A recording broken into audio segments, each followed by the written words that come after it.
My first ever C++ game in SDL2. First name dev, last name game. You're in the right industry, bro. You're in the right industry. Hello, Cherno. First of all, I've been watching your videos for a long time now. Great stuff. Thank you. C++ has been one of those languages which I wanted to get good at, and I started many game projects in C++, but it doesn't take long before I give up and be like, yeah, C++ isn't for me. Yeah, I actually did that as well when I started with C++, mostly because of the ridiculous C out, bit shift left, hello world. Like even that was just so confusing. By the way, I made a video talking about how now writing hello world in C++ has changed and it's much better. Link that up there. Anyway, I watched your videos without working on C++ much. This is my first time I've created anything close to a complete game. So it would mean a lot if you can review this. Not gonna lie, I had more problems learning CMake than actually creating this project. That's also very typical, but I think I understand how it works now a bit. You and me both, buddy. You and me both. Here's the repository, thanks dev. So first of all, judging like from this email, right? He's worked in Unity for a fair bit and he likes C# and considers it his favorite language. So this tells me that this should be a person that is somewhat experienced with programming and game development, but is new to C++. Hence, like this stuff is a little bit, they want to know more about this. Let's take a look at the project over here. So just judging from this, what do we have here? CMake list, no project files, git ignore. Everything's nicely in directories. We've got a license, we've got a readme. We got screenshots. Wrap it up, boys. We found a good one.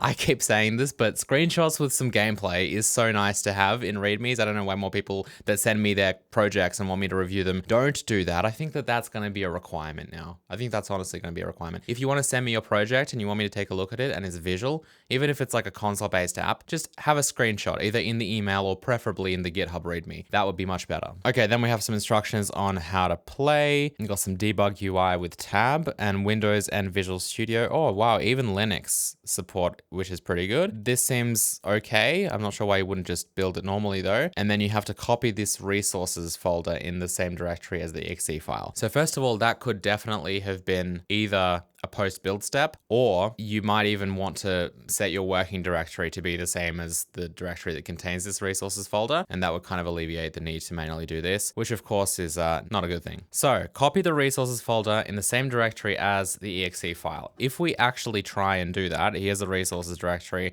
gonna copy it into this debug directory with the exe file that I built. Yes, by the way, this project successfully built. Round of applause. If I now try and run this through Visual Studio, it's not gonna work. It's gonna tell me it can't load the font at this path. If you try and run it outside of Visual Studio, I suspect, yes, it's going to work. The reason why this doesn't work when you run it within Visual Studio or from Visual Studio is because Visual Studio by default sets the working directory to be the project directory. Now, do you see any project files here? I don't. Back in build is where the project files are. So here's the solution file and here is the project file right over here. So this is actually where that needs to be if you are running it from within Visual Studio. So this is why it's so annoying. But if you're running it outside of Visual Studio, then you need it to be like in the same location as the executable, or you need to create a shortcut and then set the target path to like the working directory to be like the directory with the resources directory. So we've got start, we've got about, we've got some nice menus, we've got a selection of music, which I actually can't hear. Okay. Music is in fact present. Okay, escape goes back. It would have been nice to have a back button. Let's hit start and let's play this game. Okay, so we move the bat with the arrow keys. Space activates the boost, which I guess makes it bounce higher. And then we've got tab for settings. Oh, cool. We've got some little debug overlays and IMGUI stuff that's kind of hard to access while you're playing the game. Cool. We've got some sound effects for the ball bouncing as well. Look, this is a pretty nice, polished game. I don't really see any issues.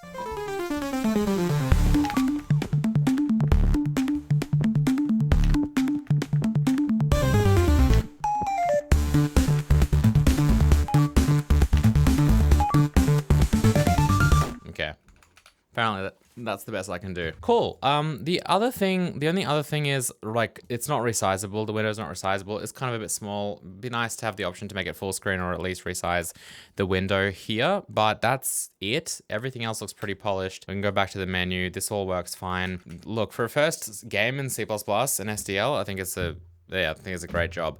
So let's, that's me saying that now based on the product, which is kind of in a way, the only thing that matters, but you know, the code is obviously what we're here to look at. So look at it, we shall. Now, if you guys want to send in your projects for me to take a look at, then you can send them into chernoreview@gmail.com. That email address and some instructions will be in the description below. Make sure the README has screenshots. But you know who else can review your code for you? CodeRabbit, the sponsor of this video. CodeRabbit gives your code AI-driven contextual feedback no matter what language you're using. It integrates with GitHub or GitLab and scans your pull requests in real time, which can help highlight potential bugs, security issues, and help you improve your code in general. CodeRabbit recently introduced a series of extensions for popular IDEs and text editors, which has now become my favorite way to use it. I personally use it in VS Code, but CodeRabbit also integrates with other IDEs such as Cursor and Windsurf. This way, before I commit and push any code, I can get CodeRabbit to do a code review and hopefully catch some mistakes or give suggestions, just like a fellow engineer would. You can see here, for example, that it's picking up implications of our build configuration that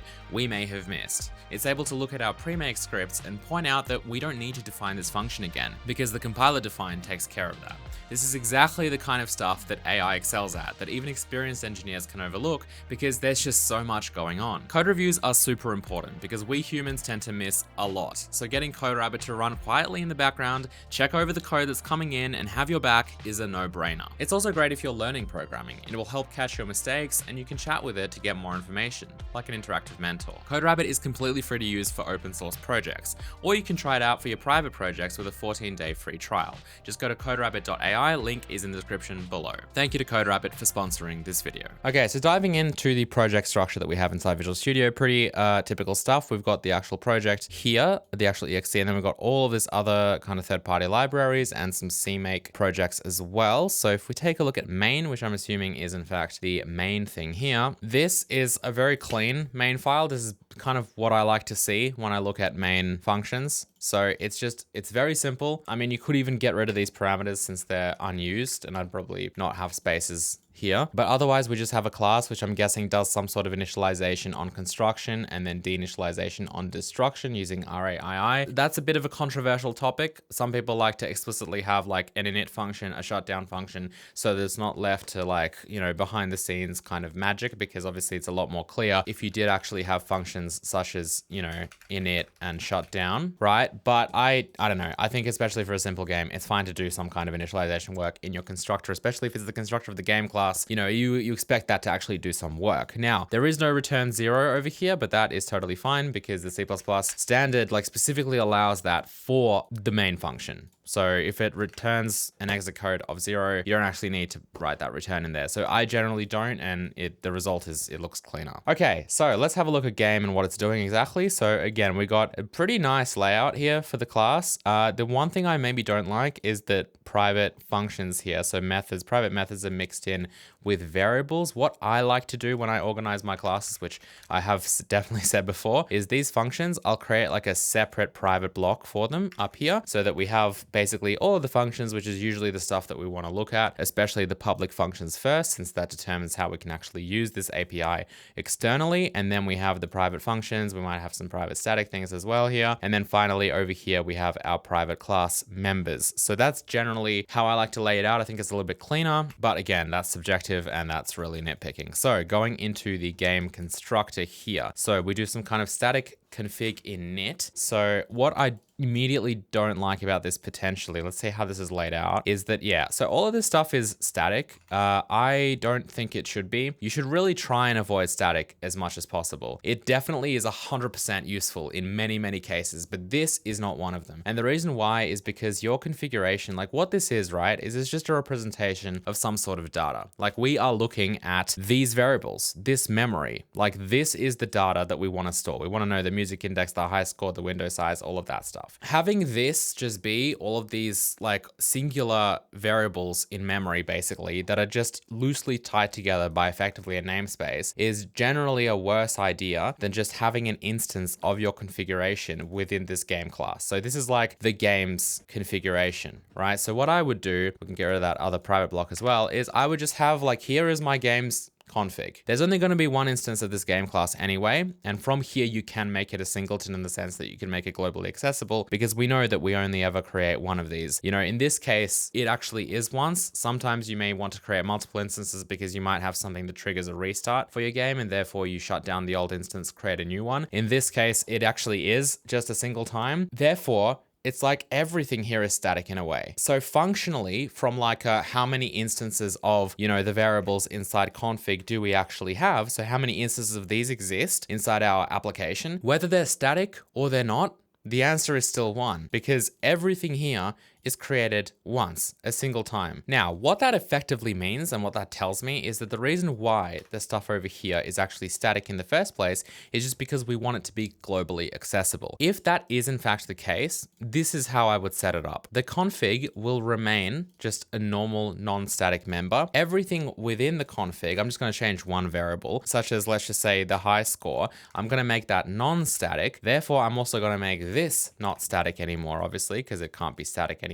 By the way, you don't need these extra semicolons. That's just creating empty statements. Well, actually, these have to be here, but not after the curly brackets. And then back in the game class, we know that there's only ever going to be a single instance of this. So I would actually make something such as static game get game, which would return the game. So when we create the game, as an example, you might want to do this in a slightly different way, but I'm just going to set it up like this. We can have this game pointer called sInstance, set instance to this, and then implement that get function. Did I say get game? It could just be get. Usually I just call it get, and then we'll just return sInstance. Obviously you might want to set here to make sure that it's not null, because it is technically possible to call this get function before you even construct a game, such as over here. You might have some code that inadvertently kind of calls that, and that will crash when you go to dereference a null pointer. And so now we technically have static global access to everything in here should we need it. And then to make things a little bit easier, I'd probably make another static function here, which returns a config reference called getConfig. And then that would just simply return get and then mconfig like this. And no arrow over here, of course, because we're returning a reference to this. And then obviously don't forget the return statement. So this enables us from anywhere in our code base now to just be like, hey,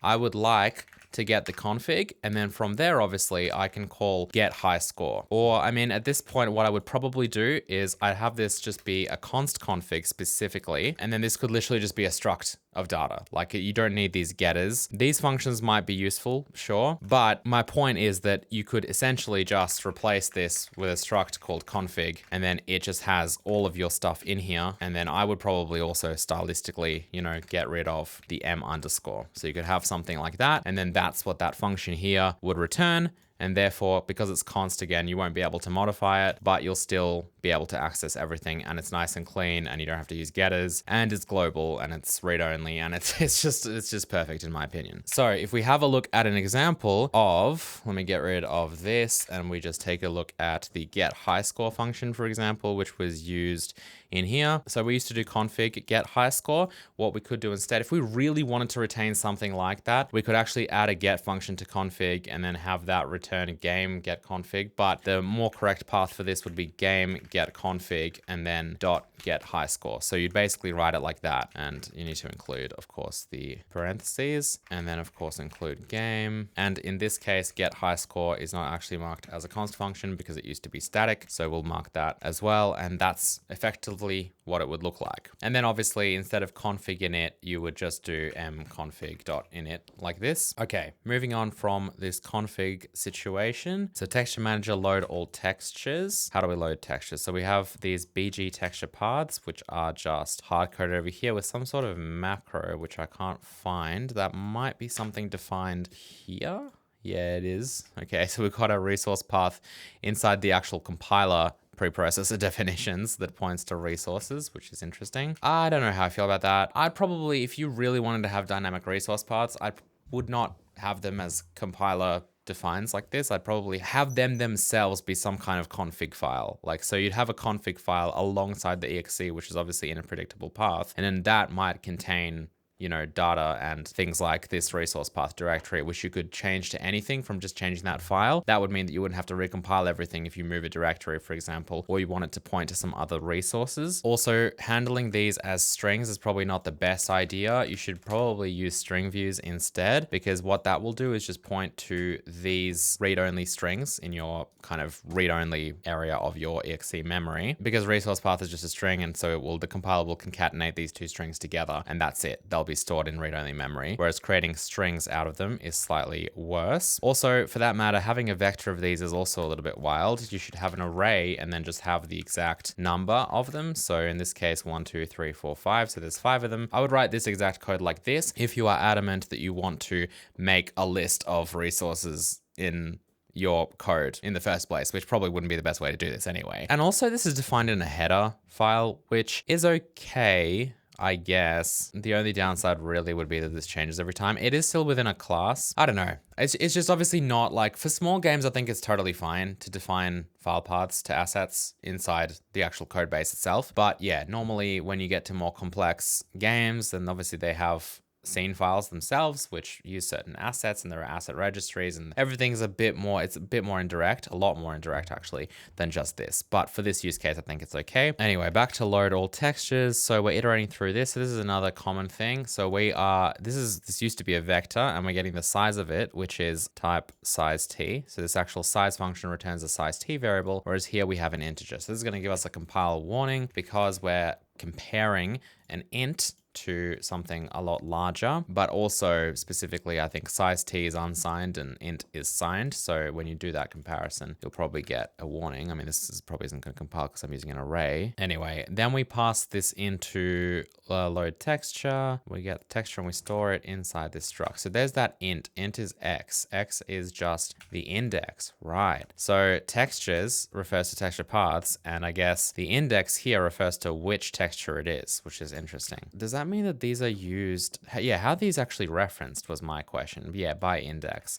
So this is also probably not great. Yeah, this is very not great actually. So anytime we need a texture, I should probably revert all my changes, but every time we need a texture, we basically have to pass in an integer here, which tells us what texture we want. And furthermore, there are things like +1. So an entity will have a texture index. I think, personally, what I would do in this situation is make it a little bit more human. Not to mention that if you dare insert, like, you know, another texture here. So like, imagine you want bat small now, or bat medium. If you insert something in the middle of this thing, everything else breaks because your indexing that's from that point onwards is now shifted by 1. Now, you could of course insert this at the back, but then this list becomes very messy. And because it's an actual explicit list of things that obviously has to be human readable because you've written it this way, you want to avoid that. So what I would potentially do is set up a map. You don't have to set it up as a map. You could tie it to the file name, but the point is to have a human readable string ID, but more of a string name that refers to that specific texture. So what I mean by that is instead of this, we would have a map of std. Well, sure, we could do string view to string view. I'll call this a texture path map just to be different here. And then within here, we could just be like, this is our ball. And we would do that for like all of these. So that might be what our map looks like. You could make it an unordered map as well if you like. And then instead of taking in this int index, you would instead take in like a string view name or something. And so you just be like get texture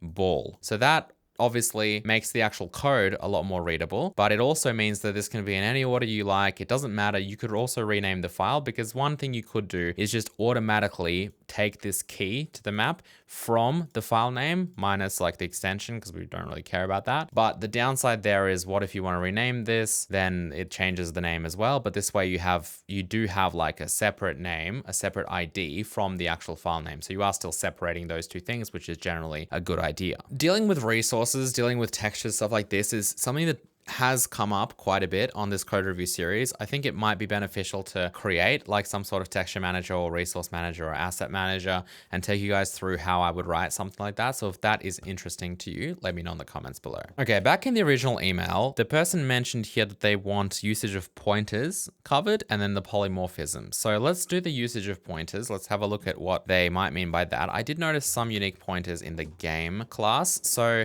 we obviously have things like SDL window being just normal raw pointers. I don't know if that's, I mean, I guess you should probably keep them as raw pointers because this, like SDL is a C-style API, it returns raw pointers. So for you to package that up in a unique pointer would mean that delete would be called, and you probably don't want to do that because there'll be an explicit shutdown. And even though there are technically ways to make that work, I don't think I would bother with any of that. So that's fine to be just raw pointers. I would start them off as being initialized to null though, like this. I think that's important because that way they're not like random memory. And if you get some kind of error because either they weren't created successfully or something happened, then you won't be looking at random memory and being like, what's wrong there? You'll be like, oh, it's null. It hasn't been created. It hasn't been initialized. Yeah, there are also no checks to make sure any of this succeeded. So that's probably something I might add. And then going down to the things that actually are unique pointers. So ImGUI context is another thing that maybe should have been a unique pointer. Depends on how you use them. Okay, so ImGUI create context again returns that. So that's also fine. So then unique pointers, I would just add that null pointer over here like that. A general rule of thumb is initialize all of your variables, right? So obviously these things are stack allocated classes. They automatically get initialized. In fact, if there was no default constructor, this would actually be an error, assuming you didn't initialize them inside your constructor's initialize list. Same with unique pointers. So what's interesting here is you're actually initializing unique pointers. First of all, to null, which we don't really use in C++.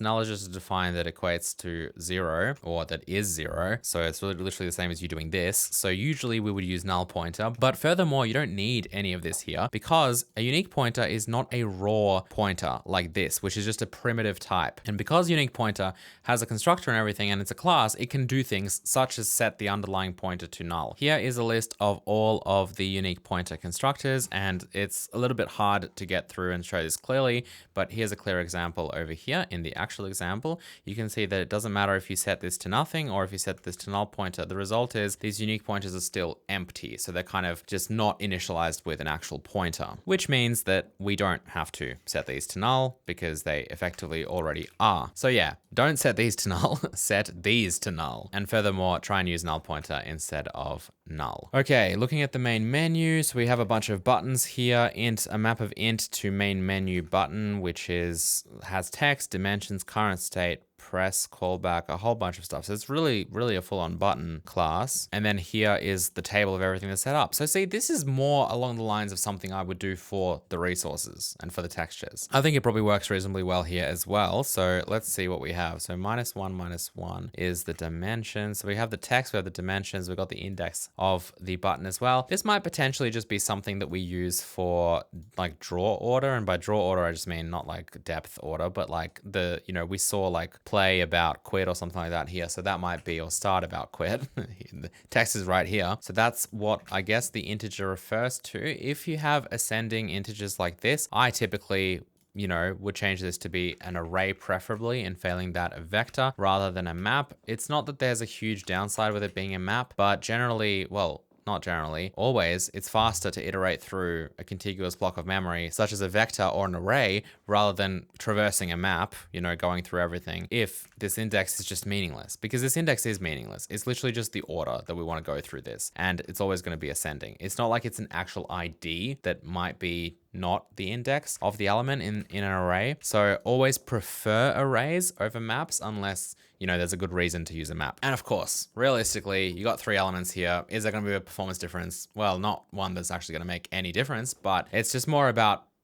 thinking about like, let's pick the right thing for the right job, because that way you're showing that at scale, you actually understand the difference. Now, I did want to say briefly that this is also good. This is a good use of data structures. It's like obviously an elementary use of data structures, but the good thing about using data structures instead of just having, a main menu button over here called like start button and then, about button and quit button, but having it in some kind of data structure is of course that you can iterate over it and do common tasks to any element within that data structure, which we are doing over here. So that's good. And because that's predictable, when you see a list of buttons like this, that's why a vector or an array would fit this purpose more than a map. You kind of want to think about optimizing for the common case here. Like, what are you going to be doing with this data most often? And in this case, it's definitely iterating through it in order to either draw it like we are over here or to update behavior on it. And so because of that, you should be using a data structure that excels at that specific task, and a contiguous array is the best thing for that task. And again,